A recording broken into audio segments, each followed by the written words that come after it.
Hi everyone, and welcome to DentiMax. My name's Alicia, and I'm going to be walking through the software with you today. We're going to cover a little bit of navigation first before we dive into the program. When you first open the program, you start on a home page.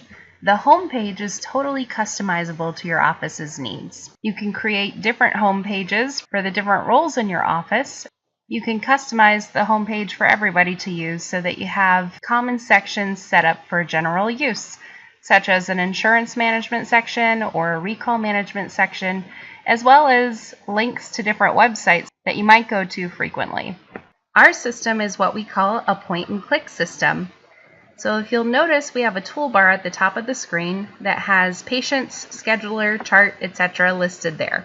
What's great about our system is you don't have to start at any given starting point. You're able to jump in and go directly where you'd like to go. So for example, if I want to open up a patient's ledger, I can click on ledger and then search for my patient via chart number or any other searchable options that you may use in your system. We also have a back and a forward button in the top left corner of the screen, just like an internet browser would. So you're able to go back through your previous screens for quick and easy navigation. Generally, as a front office person, I would like to work from the scheduler. So we're going to go ahead and start there and open the schedule by clicking on Scheduler. You can customize the schedule screen and have as many or as few columns on the scheduler as you'd like. And you can also look at the schedule in a daily view, a weekly view, or even a monthly view. No matter what view you're on, it's super simple to send out email reminders to your patients about their upcoming appointment. Simply right-click on the day that you'd like to send an email for and click Send Email Reminder for all the appointments in this view. It'll create a list for you on the fly so you can see how many patients you're going to be sending emails to and deselect anyone that's appropriate and go ahead and click the Send button. You're also able to send individual emails to patients just by selecting the appointment first and then right-clicking on their appointment and selecting Send Email Reminder for this appointment. Aside from sending an email reminder to your patients about their appointments, you're also able to send a free email out to your patients that they are due for their hygiene appointment and it's time for them to get scheduled just with a couple of clicks. DentiMax does offer automated texting as well now to do appointment confirmations, which will update the appointment for you and add a note that that appointment was confirmed via text. It'll also send automated recall reminders via text as well, birthday messages, and you can direct text your patient back and forth in our messaging center. It's easy to get around our scheduler with our interactive calendar in the top left corner of the screen. So once again, all we have to do is point and click on the day we'd like to go to. You can also use your plus or minus keys to go forward or back a day. Click the Go to Today button, plus 14 days, 90 days, and 6 months. Go forward a month, forward a year, back a month, back a year, or click directly on the month you'd like to jump to. All of those options are built in to make it easy for you to navigate throughout the program. I'm going to go back to today's schedule and show you how to make an existing patient's appointment. Let's say Ben Affleck is coming in today and he's going to be seen for an emergency at 4:15. All I have to do is double click where I'd like to schedule his appointment and start typing in the first couple characters of his last name. I see him here and I can select him to pull in his patient data onto the appointment. We do get a handy medical alert pop-up first, so you can be aware that he should be pre-medicating. You are able to also assign an appointment color to the appointment if your office likes to color code. Set the length of the appointment, and you can go ahead and change the appointment manually to confirmed if he told you he's going to be there this afternoon. Because this is an existing patient, we're able to attach service codes to his appointment from an existing treatment plan that he may have by simply selecting and dragging and dropping that item down to the treatment for this appointment we're scheduling. We could add new items one at a time through our New Treatment Item button, or we can schedule the procedures from a multi-code, which is a combination of different procedures that you can create and customize in the system. I'm going to go ahead and choose Emergency Exam which is going to schedule a limited exam and a PA for me. If you'll notice here, the appointment does show you the appointment total for that day, but you can also see the patient's current account balance. So if they owe you a lot of money in this case, you may be prepping the patient to be prepared with this checkbook today.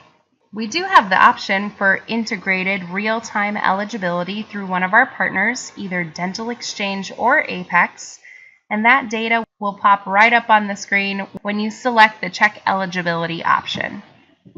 We're going to go ahead and save our changes to save the appointment to the schedule. There's a few icons listed at the top of the appointment that provide valuable information for you.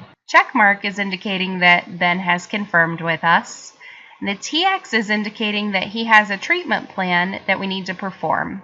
If we actually click on that little TX icon, we'll get a pop-up on the screen that allows us to print out his treatment plan in real time.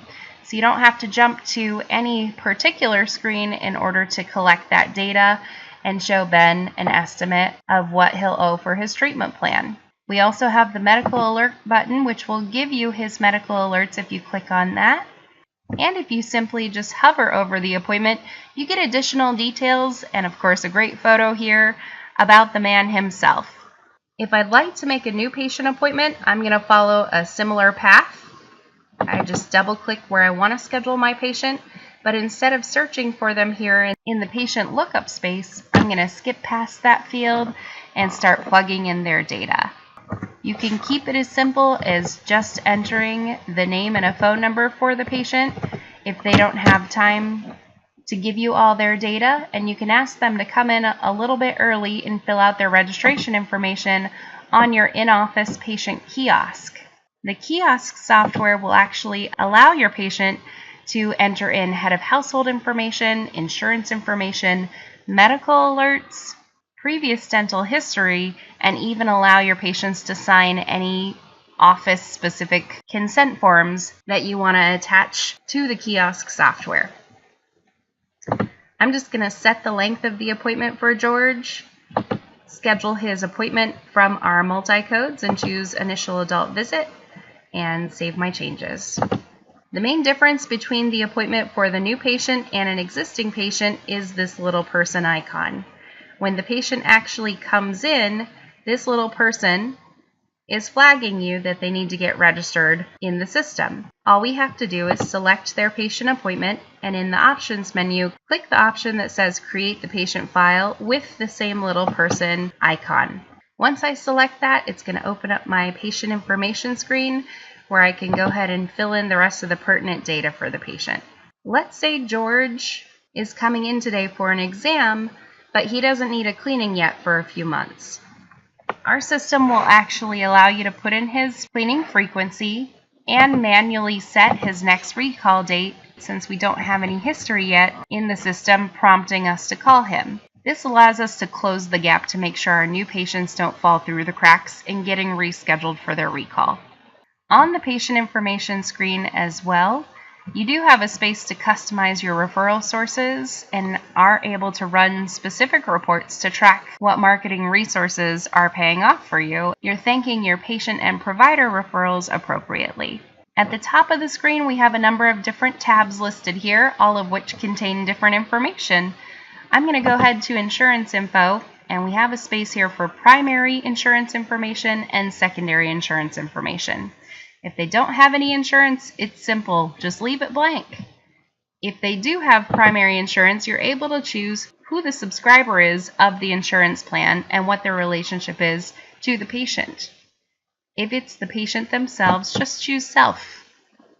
And then under the insurance section, you're able to search for a particular company that you'll need to use and verify the group number. If I don't see the plan I'm looking for, I'm just going to click the little magnifying glass to open up my master list of plans, maybe do a more in-depth search by group number or any other customized filter that you'd like to use. And if you don't find the plan here still, you are able to use one of the plans in your system and make a quick copy of it and change whatever parameters are necessary for this patient's insurance plan. For example, in this screen, I'm going to go ahead and change the group name to Kellogg's. plug in a group number for the patient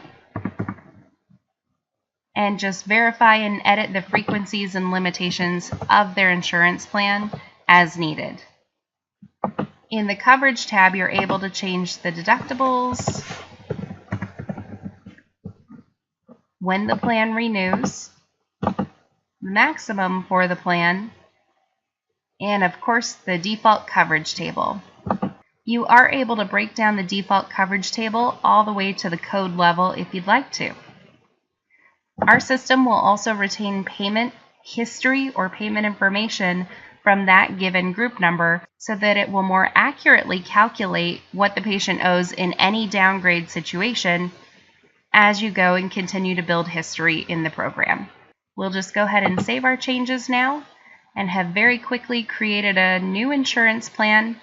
Select that insurance plan and attach it to the patient and finish it off by entering the patient's subscriber ID number. We have a space here to mark any missing teeth if the patient has them and we want to enter that.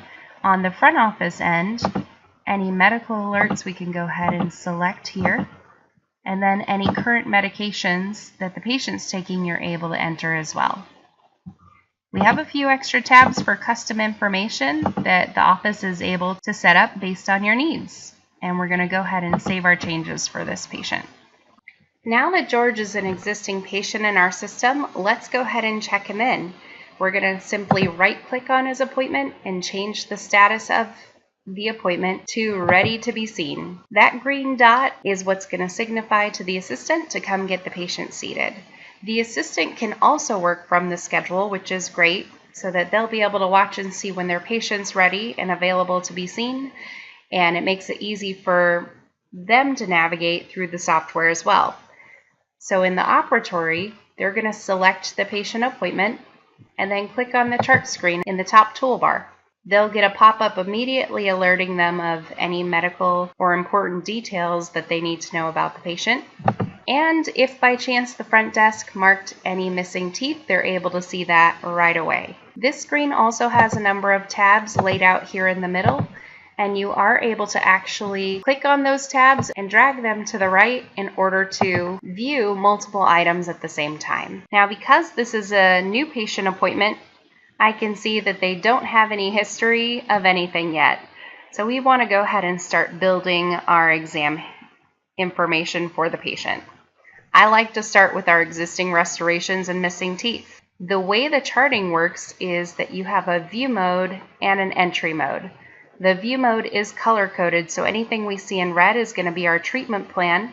Anything in blue is our completed items, and I have my existing restorations, aka other doctor, set as aqua.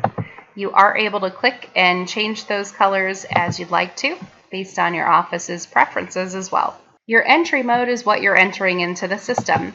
So we can enter in planned items, items we completed today, or existing restorations. I'm going to go ahead and choose completed by other for my existing restorations, and then go to the left in my options menu and select the conditions menu. These menus and buttons and codes attached to the buttons are all totally customizable. You can even create different menus for different doctors in the practice. When you hover over the buttons, it gives you a tooltip telling you what that button is representing. So in this case, the big X is the missing tooth. When I select that button, I'm able to select all of the teeth that are missing in the patient's mouth without having to go back to the button and reselect it every time. Now, if I want to go ahead and continue and show that perhaps the patient has already had an implant placed on tooth number 9 by another provider, I'm going to look under my fixed and removable prosthetics and find my placement of implant button, select that, and click in the space where tooth number 9 would be. Let's suppose, for example, the patient also has an existing root canal, post and core buildup, and crown on tooth number 30. You can actually create buttons for the multi-codes that you create in your system. So I have a separate multi-code menu. If I go there and hover over the buttons, again, I find that we get a tooltip telling you what each button represents. I'm going to select the root canal with crown and then just simply click on tooth number 30. And you'll see the bottom half of the screen mirrors in coded format what's going on the top half of the screen.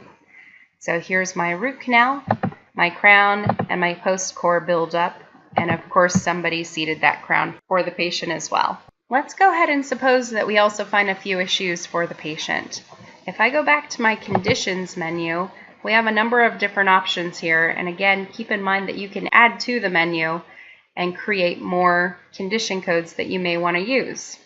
I'm going to go ahead and select cracked tooth and indicate on the tooth where there's cracks. Now, because number 6 is cracked, number 9 needs a crown, and number 12 needs something to replace the missing tooth, I'm going to go ahead and start my treatment plan. I switch my entry mode from completed by other to planned. I'm going to use the same menus and the same buttons on the left-hand side of the screen to choose what we're treatment planning. On tooth number 6, I'm going to go ahead and plan out to do a multi-code of a buildup and a crown. On tooth number 9, I'm going to plan to do an abutment for the implant and an implant crown. So I find that under fixed and removable prosthetics. Here's our implant abutment and our implant crown. And on tooth number 12, we're going to start from scratch there and do the whole implant process ourselves. So under my multi-code menu, I'm going to find my implant with abutment and crown and just select the space where tooth number 12 or where the implant would be. If you look at the bottom half of the screen, you can see that we have a pretty healthy treatment plan going at this point. And you can also see the patient has a maximum of $2,000 for the year through MetLife. So we need to really prioritize what procedures we're going to start with in order to maximize the patient's insurance. Another thing that's really handy here is you do actually get a little note sheet that gives you the frequencies and limitations of that patient's insurance plan. Because tooth number 6 is cracked, I'm going to go ahead and start there. So in the bottom section of the screen, I'm going to hold my control button down and select the crown and the buildup and put that as appointment number 1. All I have to do that is type a 1 on my keyboard after I select the items I want. Appointment number 2, we're going to go ahead and seat the crown, but we're also going to take an impression for the abutment and the implant crown on tooth number 9. So I hold my control button, select all the items I want, and then type a 2. What's really nice about our system is you can actually pull up different reports and items that you need from multiple screens.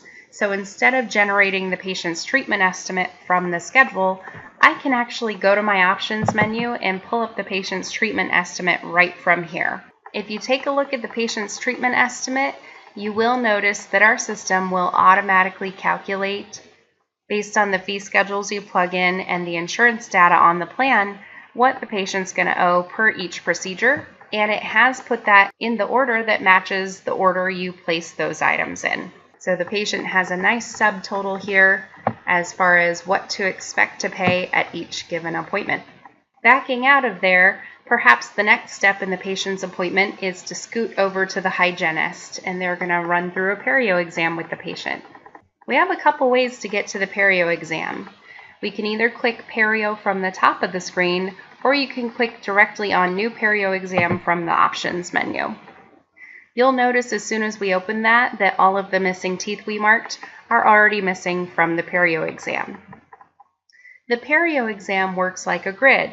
So on the left-hand side of the exam, you see the different lines that represent probing depth, mucogingival defect, and so on. In the middle of the screen is where you find your different options as far as what you're charting. So it always defaults to start on probing depth. What we'll do first is just click our starting point or pocket and begin plugging in the numbers that we find. DentiMax works with other programs as well, such as the Dental Rat or various voice-activated programs.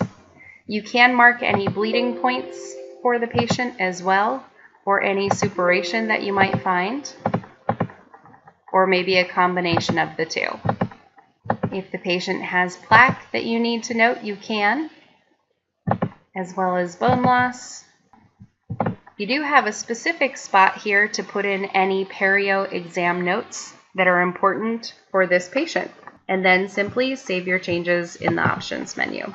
Perhaps while your hygienist is running through the perio exam with the patient, the doctor may be creating a clinical note for today's appointment. Our system does come with a default set of clinical note templates, which you can access from the Clinical Notes tab. We have a couple options here, so if we click Add Line, we'll be able to have a free form space just to type out a note. You can backdate a note as well, so if you forgot to make a note from yesterday, you're free to go ahead and change that, and you can even assign a tooth number to this specific note, which later becomes searchable. I can also use my clinical note template as an alternative by clicking Add Note. For simplicity's sake today, I'm going to run through the restorative treatment notes, although we do have several different options in our system, and all of these are totally customizable. I'm going to go ahead and choose the composite filling clinical note and click Select Note. The way this clinical note template works is that the actual templated section is on the left and the question and answer section is on the right-hand side of the screen. So we start by reading it. The medical history was reviewed and updated, patient consented for treatment, and the patient presents for tooth number, and on the right-hand side you select whatever tooth or teeth numbers that the patient is here for treatment on. Once you're done selecting, if you take a look to the left, you'll notice that those teeth numbers have populated in that space, and we can go ahead and click the next button. The reason for the patient's fillings, and again on the right hand side, we're going to take a look here and see why we're doing the treatment. Perhaps they have a cracked tooth, and maybe they also lost an existing crown. When you're finished, you can go ahead and exit that question by double-clicking the blank line. Click the next button, save your note, and once it's here, you still have the opportunity to edit or make changes to it as you need to until that note is locked down. You'll note the note's been locked by the color of the note. You can click on it and manually lock the note, or the note will automatically lock after 10 days from the date you created the note. Once the note's locked, it's no longer editable. DentiMax has a number of options as far as where you could post charges for the day, depending on who in the office is responsible for that. So if the doctor would like to indicate what he completed today, we can look at the items that we had planned, and once we're ready to post transactions, we just go to the Options menu and click Post Transactions. In this screen, you're able to just select what did get completed out of what you had planned for the day and click the Post Selected button. You'll notice those items change to blue, which is our color of completed, and they also say completed under the status. I intentionally left one of these items off so that I could show you how to alternatively post from the schedule. I'm going to go ahead and close the chart screen out, which takes me back to the schedule. And let's suppose the patient walks up to the front desk. If we're going to check George out, I simply right-click on his appointment, change the status to complete. We're going to get the same sort of post-transaction screen that we had in the chart, and all I have to do is select the items I want to post. I can still add new items, edit existing items, or delete items if I need to, and then click my Post Selected button. Once I post the charges, because George is going to be due for a hygiene appointment in the future and he's not scheduled yet, we are prompted to go ahead and create his next recall appointment. This is what we call the recall details screen, and you can access it from multiple points in the system, aside from being auto-prompted. What's great about this screen is you have a space where you can insert custom recall notes for the patient. You can also see the frequencies and limitations of that insurance plan that carry over into this space. You can see the dates the patient last had these specific procedure codes completed, and then you can simply select what you want to have the patient come in for the next time for their recall, perhaps just a prophy. When you're ready, you go ahead and click the Schedule Now button from the Options menu, and it will give you an appointment on the schedule for George for the date that he's due. That happens to land on a Saturday, and I don't think we're going to be in the office, so I can go ahead and select the next best option, which would be the 13th. If George agrees to come at 10 o'clock on the 13th, I simply click his appointment, drag it, and drop it in the space that I want him to go in. If I'd like to jump to George's ledger now that we took care of scheduling his next recall appointment, All I have to do is click Ledger at the top of the screen, or you can right-click on the appointment once again and click View Ledger. Now that we're on the patient's ledger, we have the opportunity to create their claim and also print walkout statements for the patient as needed, but we can also generate their claim from the claim screen in bulk at the end of the day. I want to point out this top right box on the ledger, which is showing you their insurance information. I can see that George has a standard deductible of $50, which has not been met yet. I can also see that he's got an annual max of $2,000, and we're estimating that he's going to use about $115 at this point. Here in the middle box, I can see his total account balance, any charges that have been made, adjustments, and payments. If you look just below that, I can see that of the $165, it's all a current balance, meaning less than 30 days old. So you get a nice snapshot of the aging details right here on the ledger. And then in the top left box, I'm able to see who owes what out of the $165. So our system is estimating that George owes $50 and that MetLife is going to pay us $115. If I have any questions as far as how that breaks down and where that estimate's coming from, I can actually click on MetLife, which is a hyperlink that opens up his insurance plan, and I can view his coverage details from here. If you take a quick peek at this diagnostic and preventative line, I can see that the standard deductible does apply to this service, and that's a $50 deductible. We can then use our back button to go back quickly to his ledger. If I need to, for whatever reason, check George's patient information screen, I also want to point out that his name is a hyperlink too that will take us right there.